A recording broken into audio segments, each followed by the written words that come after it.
How's everyone doing today? Welcome back to the GSMC Chip Shot Football Podcast brought to you by the GSMC Sports Network. I'm your host, Manny Maradiegue, live today on April 29th. The NFL Draft is officially behind us. There was a lot of surprises and a lot of good picks, a lot of questionable picks, a lot of things we could go into this week, starting off with my favorite draft classes from this past weekend. Which teams did I believe had the strongest outcomes after rounds 1 through 7? Then later on today's show, we're going to talk more about the Atlanta Falcons pick of Michael Penix and more on what their general manager said and more on what Raheem Morris said as well on that decision. And breaking news today just around the NFL, Ezekiel Elliott making his way back to the Dallas Cowboys. I'll go into the contract details and my thoughts overall on that situation at the running back position over there in Dallas. So a lot of interesting stuff to cover on today's episode. Make sure to like, follow, and subscribe to the show. And before I jump into the first segment, I want to remind you guys, if you have any questions or comments, use the tip and donations link you see on your screen, GSMCPodcast.net. Using this link, I'm able to see your question pop up in my chat box, and I can read your question out loud and potentially carry the conversation elsewhere and just get your guys' feedback on whatever I have to say on that topic. It's a big help for this show, and we greatly appreciate it anytime you guys are able to do that with any question or comment. So again, the tip and donations link is GSMCPodcast.net.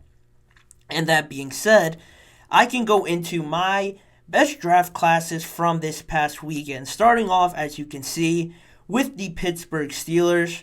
I tried not to be biased. I mentioned it on this show already. I'm a Steelers fan, and I thought last year when Omar Khan took over and that draft class, bringing in Broderick Jones, Joey Porter Jr., among others, I thought that was a very strong draft class, a very, very good opening scene for a new general manager, very impressive. And then this year, they just knocked it out of the park once again, really, by drafting and just really addressing all the positions that I thought were of biggest need.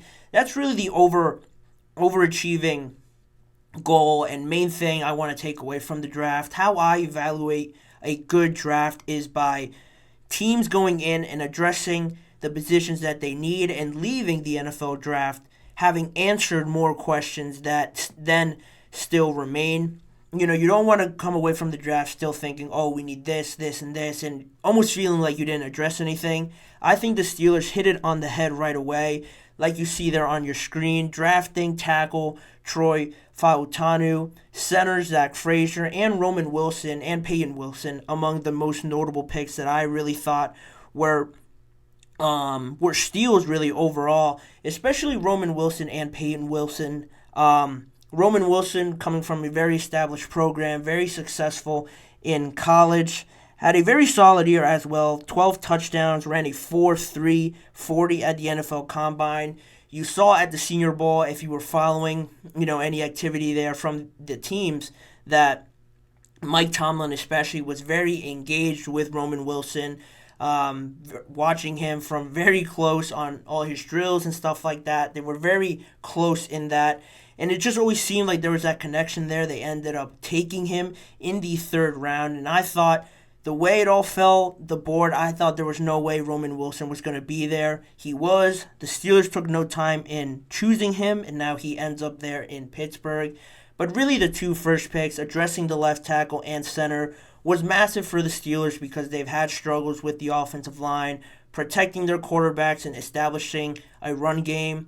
That's a big point that they wanted to emphasize this year. And with Troy Fautanu, nobody thought he would be there, but because the Falcons selected Michael Penix, it slid everybody down a few spots, and because of that, the Steelers were able to get their guy, as well as Zach Frazier, one of the top 3 centers in the draft. At 51, the Steelers not having to move around at all really just makes this an overachieving draft class as well. And Peyton Wilson as well, same story. Arguably, talent-wise and physical attributes, one of the best in college football, was the Chuck Bednarik recipient of the best defensive player in all of college football and the Butkus Award for the best linebacker. The main concerns around him were the injuries and his ACL, not actually having an ACL and shoulder surgery. But all that aside, the Steelers felt comfortable with his medical. And if you put that to the side, this guy is a great talent out of North Carolina State. Had a very good season just overall in the stats with no ACL, 138 tackles, 6 sacks, and 3 interceptions. If you just ignore the medicals, and that's a very hard thing to do, it's a lot easier said than done, this guy probably doesn't make it out of the second round. But because of that, the Steelers could have had one of the biggest steals in the draft. And overall, I think not really making any trades, getting all these guys at their picks, has them being one of my favorite draft classes in the entirety of the NFL draft. And in saying that, I'm able to move on to my next team here, which is the Philadelphia Eagles. Mostly the same story around them, not really having to move around. I mentioned the Eagles and their general manager, Howie Roseman, being really known for moving around, trading up, and getting the guys that they want, not really being content with staying still. And the two most notable picks for them are Quinyon Mitchell and Cooper DeJean. Not just because they're great players, projected to go way before Quinyon Mitchell did in the first round at 22 and Cooper DeJean in the second round, but because of addressing a major problem for the Philadelphia Eagles. Their secondary was way below par compared to their Super Bowl season. It fell off a lot.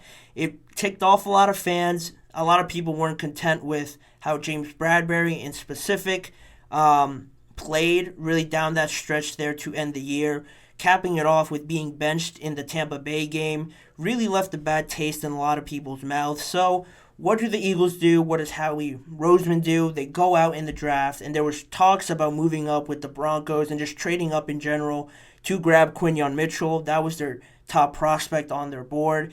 And not being able to do that, the Broncos decided to draft Bo Nix. And then everybody else behind them still having the opportunity. I thought Quinyon could have gone to the Raiders potentially, the Colts, maybe even at 17 with the Vikings by trading up again. But none of those teams decided to take him. He slides all the way into the 20s, and even the Steelers could have taken him if they really felt like it, but they decided to address the left tackle position. So Quinyon Mitchell was just sitting there, basically, for the Eagles to just fall in their lap. And Cooper DeJean, same story. People thought this could be a first-round pick. He slides to the second round. All props to the Eagles for trading up and snagging him in the second round, not really waiting around to do so. And one thing that most people might not know if they didn't follow the draft is that Howie Roseman might not have traded up, but he traded a record 8 times, tying the record 8 times in the draft. And I thought I would point this out just because it might not have led to some big move, some big steal, but it just continues to set the Eagles up later on in future drafts. They were able to accumulate more picks in this draft, but also in 2025, and that's how you see really established teams and successful teams continue to build, continue to prepare for the worst in case they need those draft picks, and just having them as a surplus in case they want to move up or just move around the draft. So props to the Eagles and Howie Roseman for continuing to execute in the draft and executing at their jobs as well. And then just my last team here that I thought had a very solid draft was the Washington Commanders for a few reasons. Obviously, drafting Jaden Daniels at number 2, there was a lot of late rumors and rumblings that, it could be Drake May, maybe J.J. McCarthy slides in there. It was a little bit uneasy after that big top 30 visit that they had with all the quarterbacks and all those prospects. Jaden Daniels' agent was caught off guard by it. There was some maybe unease there that could have led to people believing that Jaden Daniels might not want to go there, and just there might have been some bad feelings there, but they didn't overthink it. Jaden Daniels was the second best quarterback in this draft, undoubtedly for me, and they needed a quarterback with this much talent and potential in Jaden Daniels, not just throwing it but running it. I think he fits them perfectly, and it just adds on to what they did in free agency, continuing their good work to add to the defensive side of the ball, the offensive side of the ball, and just revolutionizing this team under Cliff Kingsbury, under Dan Quinn, and then just changing everything as they have. I think it's a very good sign for the Commanders. And in the second round, drafting Jer'Zhan Newton, as well as Mike Sanders-Still, probably my favorite prospect in this draft, Mike Sanders-Still, that is. I watched a lot of Michigan, especially into the playoffs, and just seeing him play, he's definitely not the biggest guy out there, probably weighs 180, no more than 190, soaking wet, but he just plays hard, and he's just has a nose for the ball, made a big play in the national championship against Washington, having that interception. And on top of that, I'm not the only one that's noticed it. Nick Saban on the draft coverage when Sanders still got drafted, he said that he believed that he was the best pound-for-pound player in the draft, plays mostly out of the slot, and is just an absolute menace there in the secondary. They're able to move him around. I think this is a perfect player for Dan Quinn, being a defensive coach, having a guy like this, the endless opportunities for him to take advantage of his talents. I really wanted the Steelers to draft him, but he was taken one pick before, and the Steelers went with Zach Frazier. But Mike Sanders still, I think, one of the best players in this draft, and definitely one of my favorites, if not my favorite player overall in this draft. And going to the Commanders, I think that's a very good job by them to do so. And in all honesty, a lot of teams had good picks, good draft classes, and I just wanted to mention other ones that were very solid as well. The Los Angeles Rams, bringing in guys like Jared Verse, Braden Fisk, Blake Corum, and Cameron Kitchens, all mostly on the defensive side of the ball, except Corum, to add to that young core that they had. I really liked what they did. The Los Angeles Chargers solidifying their tackle position with Joe Alt, with Rashawn Slater, bringing in Junior Colson to reunite him with Jim Harbaugh. I think makes total sense to establish some sort of leadership and identity on that defensive side of the ball, as well as Ladd McConkey as well, going at the start of the second round, adding to that wide receiver group. And the last team I wanted to mention, or second to last, is the Chiefs. Xavier Worthy. It always has to be Xavier Worthy. This was a match made in heaven for me. Too obvious not to mention. The Chiefs get a lot better with adding him. And just lastly, the Arizona Cardinals. No-brainer at number 4, bringing in Marvin Harrison. Then you bring in Darius Robinson and add Trey Benson and Max Melton to the defensive side of the ball. In Melton, a very good slot corner. Could have potential to play on the outside, but regardless, very high on Max Melton out of Rutgers. I think would right away fit into that secondary, contribute right away. And Jonathan Gannon being a defensive-minded coach as well. I think he's a player that Max Melton would fit very well in. And it's not going to change their defense right away. They're not going to compete right away. But all these picks are very solid foundation to what a team like the Cardinals can certainly build on, as well as the Chargers not fitting right into the best of situations. All these picks I thought were great for all these teams, but the first 3 teams were my top teams.